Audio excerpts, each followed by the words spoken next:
بسم اللہ الرحمن الرحیم۔ میرے والد کے ہاں شادی کے 10 برس بیت چکے تھے، لیکن ابھی تک اولاد نہ ہوئی۔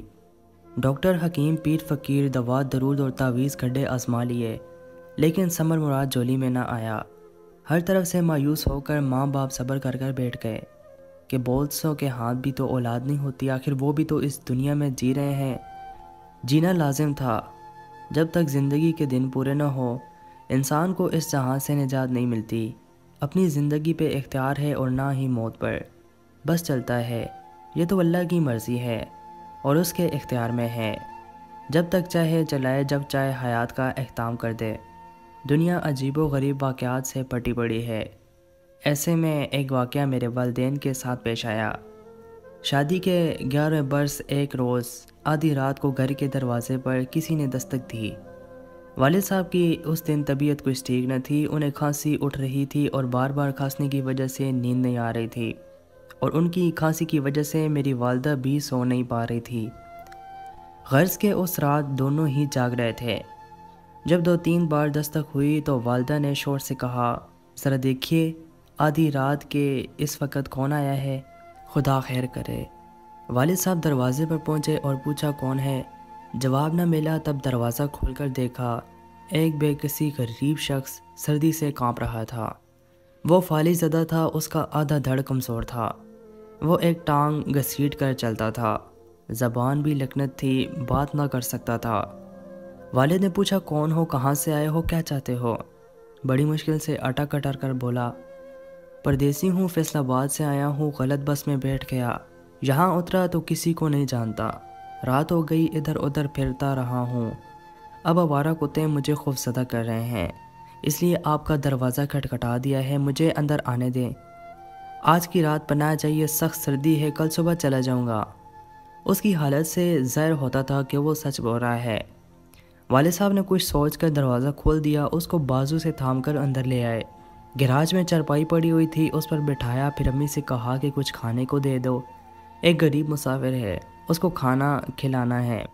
والدہ کچن میں گئی اور کھانا گرم کر کے دیا۔ والد صاحب نے اس آدمی کو کھانا کھلایا اور اپنے ڈرائیور کا بستر کھول کر چرپائی پر بچھا دیا اور کہا کہ رضائی اوڑھ کر سو جاؤ۔ وہ کھانا کھا کر سو گیا اور چرپائی پر لیٹ گیا۔ سخت سردی اور کتوں کے غول سے اس کی جان بچی۔ صبح ہوئی تو والد نے ناشتہ بھی کروایا اور پوچھا کہ بولو اب کیا چاہتے ہو؟ اس نے اسی طرح بہت دشواری سے اٹک اٹر کر کہا کہ فیصل آباد جانے والی بس میں سوار کروا دیں۔ صحیح ڈرائیور آ گیا۔ والد نے اس کو ٹکٹ کی رقم دے کر کہا کہ جاؤ اس غریب آدمی کو مطلوبہ بس میں بٹھا کر آ جاؤ۔ چلتے وقت اس بے کس نے ہاتھ اٹھا کر دعا دی، خدا تمہارے بچوں کو سلامت رکھے۔ والد صاحب نے کہا تمہاری دعا اپنی جگہ، لیکن میاں افسوس کہ شادی کے 11 برسوں بعد بھی اللہ تعالیٰ نے مجھے اس نعمت سے محروم رکھا ہے جس کو اولاد کہا جاتا ہے، لہٰذا یہ دعا میرے کام کی نہیں ہے، کوئی اور دعا دے دو۔ اس شخص نے جیب سے ایک خالی پڑیا نکالی اور بولا کہ اللہ تعالیٰ تم کو ضرور اولاد کی نعمت سے نوازے گا، یہ پڑیا، اس میں میرے پیر و مرشد کی عطا کردہ راکھ ہے، آدھی تم پانی سے پھانک لینا اور آدھی اپنی بیوی کو کھلا دینا، انشاءاللہ جلد اولاد کی خوشخبری ملے گی۔ والد صاحب اس مسکین بے بس کی اس ادا پر ہنس پڑے جو خود بغیر سہارے ٹھیک طرح چل نہ سکتا تھا۔ وہ اولاد کے لیے مرشد کی عطا کردہ راکھ دے رہا تھا۔ بہرحال اس کا دل رکھنے کو انہوں نے وہ پڑیا ان سے لے لی۔ جب وہ چلا گیا تو پڑیا کو کھول کر دیکھا، واقعی اس میں راکھ تھی۔ والدہ کو قصہ بتایا، وہ ضعیف اقتدار زیادہ تھی، پیروں فقیروں کو مانتی تھی۔ انہوں نے بسم اللہ پڑھ کر آدھی راکھ جو چھٹکی بھری ہوگی خود پھانک لی اور آدھی اپنے شریک حیات کو دے کر کہا کہ تم بھی پھانک لو، کیا خبر آدھی رات کو اللہ پاک نے ہمارے گھر رحمت کا فرشتہ بھیجا ہو اس معذور انسان کو ہمیں آزمانے کے لیے۔ والد صاحب نے راکھ کو ہوا میں اڑا کر کہا، اگر ایسا لولے لنگڑے انسانوں کی دی ہوئی دمائیں تیری ہدف ہو جائیں تو یہ خود نہ اس کو کھا کر خود کو صحیح و سالم کر لیں، پھر لنگڑے لولے کیوں رہیں؟ تم بھی کمال کی بات کرتی ہو۔ میں نے شخص پر ترس کھا کر اس کو گراج میں پناہ دی کہ کہیں آوارہ کتے اسے کاٹ نہ لے، وہ تو بیچارہ بھاگ بھی نہیں سکتا تھا۔ خیر نیکی کر دریا میں ڈال والی بات سمجھ کر اس واقعے کو فراموش کر دیا، لیکن 2 ماہ بعد والدہ کو احساس ہوا کہ وہ امید سے ہیں۔ کسی کو یقین نہ آ رہا تھا۔ چیک اپ کروایا تو لیڈی ڈاکٹر نے تصدیق کر دی۔ بس پھر میرے والد کی خوشی کا کوئی ٹھکانہ نہ رہا۔ یہ محض اتفاق تھا، رب کی مہربانی تھی کہ ایک مسافر بیکس کو آدھی رات میں پناہ دی تھی، یا پھر اس راک کی پڑیا کی کرامت تھی، یہ اللہ جانتا تھا۔ لیکن مراد بار آئی تھی اور انہونی ہو گئی تھی۔ والدہ کے یہاں ایک ساتھ 2 بچوں کی پیدائش ہوئی۔ دونوں جڑواں بچیاں تھیں۔ بدقسمتی سے ایک صحیح سالم مگر دوسری بچی کمزور اور بیمار ہوئی۔ وہ جو صحیح سالم تھی وہ میں تھی، اور میری جڑواں بہن شاکرہ تھی جس کی ایک ٹانگ پیدائشی کمزور تھی اور ایک بازو بیکار تھا۔ خیر یہ تو اللہ کی مرضی ہے۔ بہت علاج کروایا لیکن شفا نہ ہوئی۔ ہم دونوں وقت کے ساتھ ساتھ بڑی ہوتی گئی۔ میں ٹھیک ٹھاک بھاگ دوڑ سکتی تھی، چل پھر سکتی تھی، لیکن شاکرہ چل پھر نہیں سکتی تھی کیونکہ آدھا دھڑ بیمار تھا، ٹانگ اور بازو دونوں بے جان تھے۔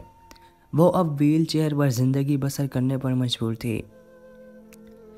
یوں وہ مجھ سے زیادہ خوبصورت تھی۔ جب تک والدین زندہ رہے اس کو دیکھ بھال کرتے رہے، کیونکہ ہم دونوں ان کی منتوں مرادوں کے پھول تھے۔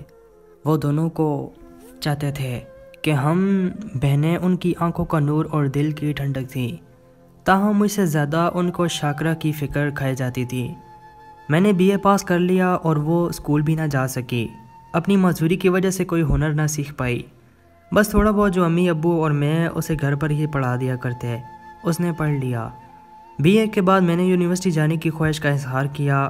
والد صاحب نے داخلہ دلوا دیا کیونکہ ان کو میری ہر خوشی کا پاس رہتا تھا۔ ہم دونوں بہنوں کے بعد ان کے یہاں پھر اولاد نہ ہوئی۔ ہم ہی ان کا سب کچھ تھے۔ جب میں نے MA کر لیا والدین کو میری شادی کی فکر ہوئی۔